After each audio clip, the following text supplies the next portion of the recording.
Most people don't stay broke because they earn too little. They stay broke because they've built a lifestyle that requires them to stay broke, and they defend it. The average middle-income household leaks $10,000 to $15,000 per year, not on luxury, on normal.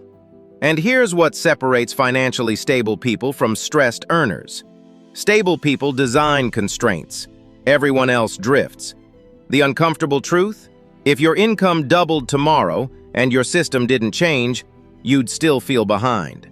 Today, I'll show you 7 minimalist daily rules that quietly separate controlled earners from financially fragile ones. Rule number 4 is where even disciplined people expose themselves. According to Federal Reserve data, nearly 60% of Americans can't cover a $1,000 emergency. That includes 6-figure earners. Income determines comfort, behavior determines trajectory, and trajectory compounds. Financial stress isn't randomness, it's mathematics mixed with psychology. The average person manages money emotionally. Stable investors manage it structurally. That distinction changes everything. Avoidance is a luxury most people can't afford. Every day you don't look at your numbers, your brain fills the gap with optimism. Optimism is expensive. Disciplined investors don't rely on feeling in control. They verify. 10 minutes a day, every account, every transaction. No emotion, just observation. Average behavior, I'll check later. Controlled behavior, I don't allow financial blind spots. Clarity isn't comfortable, but financial ignorance is costly. And once you install clarity, rule number 3 becomes dramatically easier.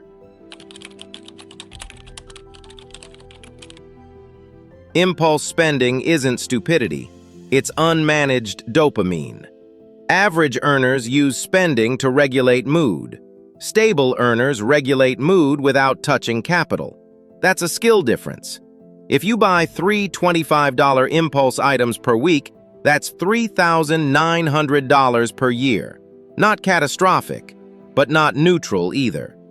Average question: can I afford this?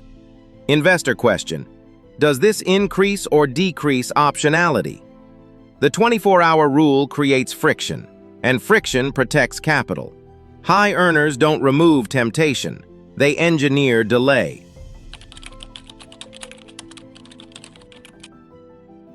Saving what's left is what reactive people do.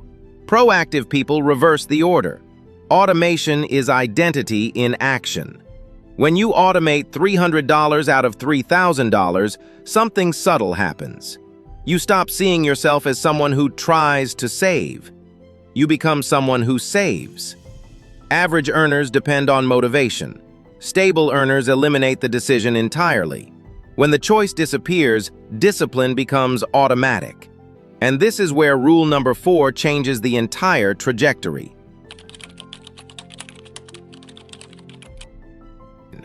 Most people optimize lattes. Smart people optimize obligations.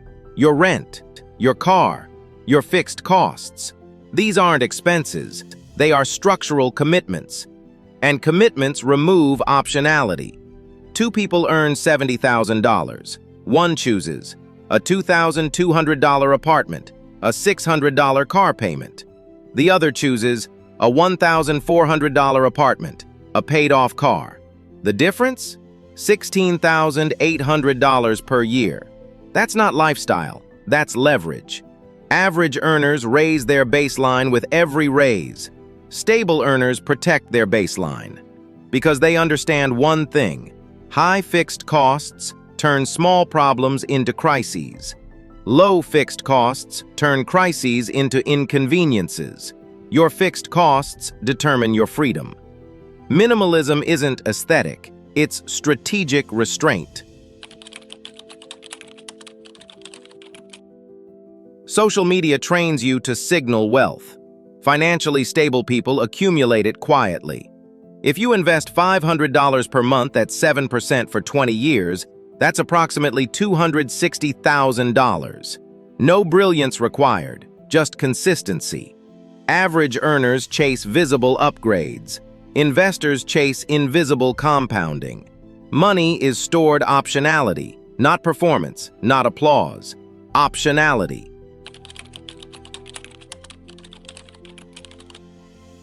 Income impresses strangers. Net worth protects you.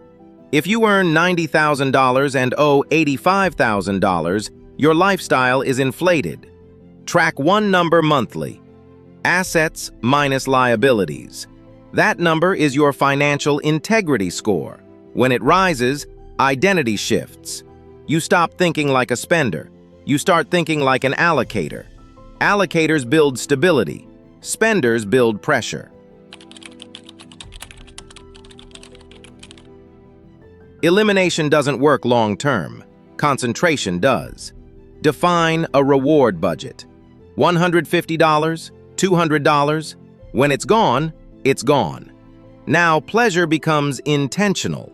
Average earners consume impulsively. Stable earners consume deliberately. And deliberate consumption feels better, because it doesn't create stress tomorrow. Daniel earned $55,000. Every month felt tight. One Thursday night, his card declined at a grocery store. The cashier tried again. Daniel already knew. He hadn't checked his balance. Not because he forgot, because he didn't want to know. That's the hidden tax of financial chaos, the quiet anxiety before the transaction. That night, he didn't get motivated. He got precise.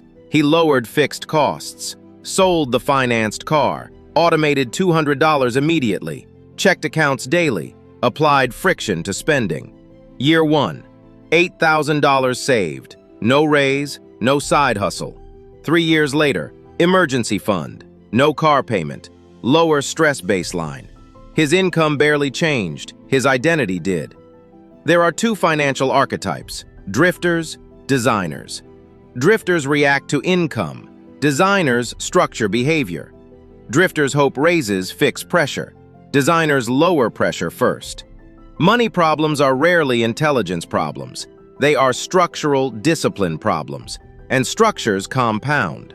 5 years from now, there are two versions of you.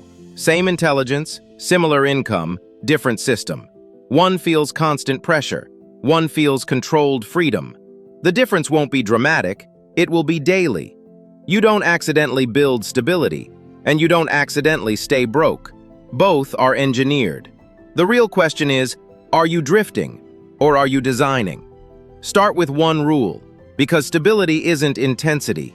It's controlled repetition. I'll see you in the next one.